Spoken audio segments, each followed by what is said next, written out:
Konečne dorazili.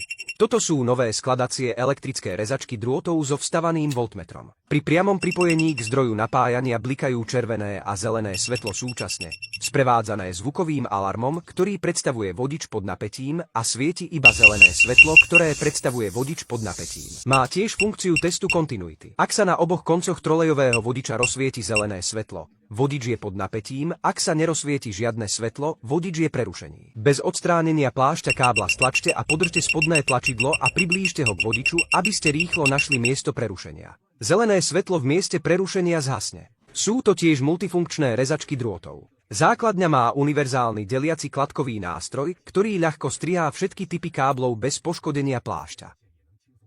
Dokáže tiež spájať vodiče.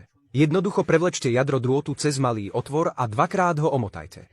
Bočná strana sa dá použiť aj na zoškrabovanie plášťou káblov. Okrúhly otvor v strede slúži na odstránenie skrutiek z rozvodných krabíc. Jednoducho zasunte a jemne stlačte pre odpojenie. Zhrubnuté rukovete uľahčujú strihanie aj tohto hrubého medeného drôtu. Odizolovanie drôtu je tiež plynulé.